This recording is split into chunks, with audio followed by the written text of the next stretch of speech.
എല്ലാവർക്കും നമസ്കാരം. ഇന്ന് നമ്മൾ നോക്കാൻ പോകുന്നത് സുന്ദർ സിയുടെ സംവിധാനത്തിൽ വന്ന മദഗജ രാജ എന്ന സിനിമയെക്കുറിച്ചാണ്.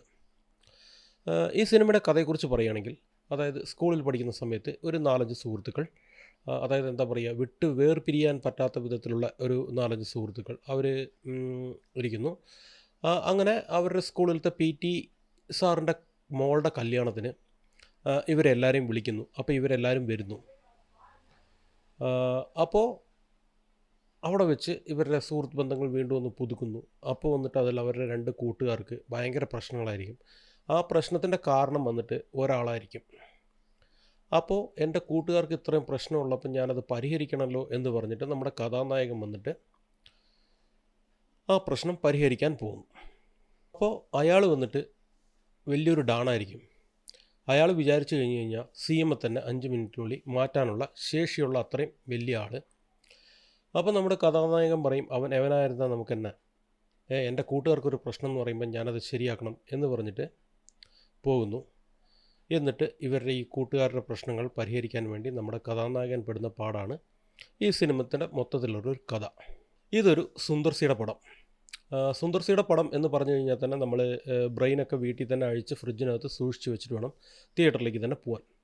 കാരണം സുന്ദർ സിയുടെ പടം വന്നിട്ട് മാക്സിമം ഒരു ലൈറ്റ് വെയിറ്റ് കഥയായിരിക്കും.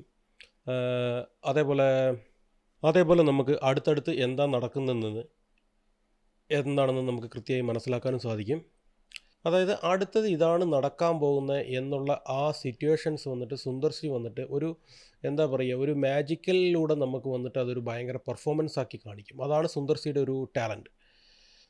സെക്കൻഡ് ഹാഫിന് ശേഷമാണ് നമുക്ക് എന്താ പറയുക, ഹീറോയും വില്ലനും തമ്മിലുള്ള ആ മറ്റേ പ്രശ്നങ്ങൾ വന്നിട്ട് കാണിക്കാൻ തുടങ്ങുന്നത് തന്നെ.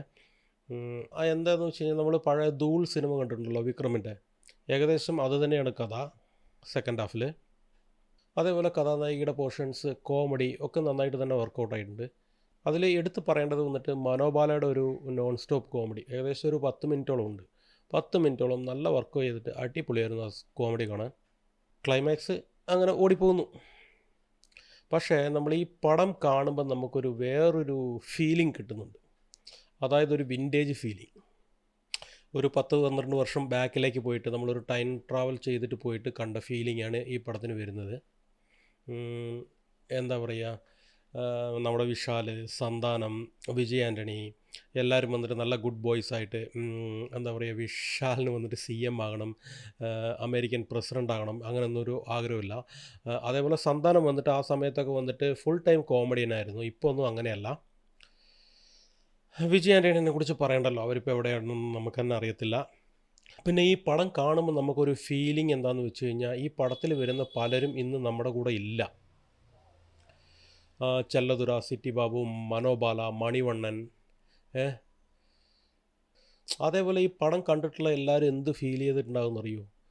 സന്താനമൊക്കെ ഇന്നും എന്താ പറയുക, കോമഡിനായിട്ട് തന്നെ ഇരിക്കാം എന്നൊരു ഫീലിംഗ് ആയിരിക്കും. ആ ടൈമിംഗ് കോമഡിയൊക്കെ വന്നിട്ട് വീണ്ടും അടിപൊളിയായിരുന്നു. സന്താനത്തിൻ്റെ അടിപൊളിയായിരുന്നു. ഈ സിനിമ നമ്മളൊരു 10-12 വർഷം മുമ്പ് കണ്ടിരുന്നെങ്കിൽ ഇപ്പം നമ്മൾ പറയുമായിരുന്നു, എന്താ പറയുക, ഈ പടം നന്നായിട്ടില്ല, കോമഡി ഇല്ല, ഒന്നുമില്ല എന്നൊക്കെ പറയുമായിരുന്നു. പക്ഷേ ഇന്നത്തെ സിറ്റുവേഷനിൽ നമ്മൾ ഈ സിനിമ കാണുകയാണെങ്കിൽ, അതായത് എന്താ പറയുക, ഇന്ന് വരുന്ന സിനിമകൾ ഈ സ്റ്റാൻഡേർഡിൽ ഒരു പടം കൂടെ വരുന്നില്ല. അതുകൊണ്ട് നമുക്ക് ഈ പടം ധാരാളമായിട്ട് തിയേറ്ററിൽ പോയിരുന്ന് കാണാം. ജസ്റ്റ് ഒരു 4 സീനെങ്കിലും 4 സീൻ ഈ കാലത്ത് കിട്ടുന്നില്ല. ആ 4 സീൻ വന്നിട്ട് ഈ പടത്തിൽ കിട്ടുന്നുണ്ട്. പിന്നെ കുറച്ച് അഡൽട്ട് കണ്ടൻ്റ് ഉണ്ട്. എങ്ങനെയായാലും OTTയിൽ റിലീസാകും. അപ്പോൾ വന്നിട്ട് ഹാളിലിരുന്ന് കാണേണ്ടവരാണ്. അങ്ങനെ അതൊരു പ്രശ്നമില്ലാത്തവർ ഇന്ന് തിയേറ്ററിൽ തന്നെ ധാരാളമായിട്ടിരുന്ന് പോയിരുന്ന് കാണാം. മൊത്തത്തിൽ ഈ സിനിമ എങ്ങനെയുണ്ടെന്ന് ചോദിച്ചു കഴിഞ്ഞാൽ, ധാരാളമായിട്ട് ഈ പടം തിയേറ്ററിൽ പോയിരുന്ന് കാണാം. ഒരു കോമഡി എൻ്റർടൈൻമെൻറ്റ് കിട്ടിയ പോലെ ഒരു ഫീലിംഗ് കിട്ടും. അപ്പോൾ ശരി, എന്നാൽ ബൈ.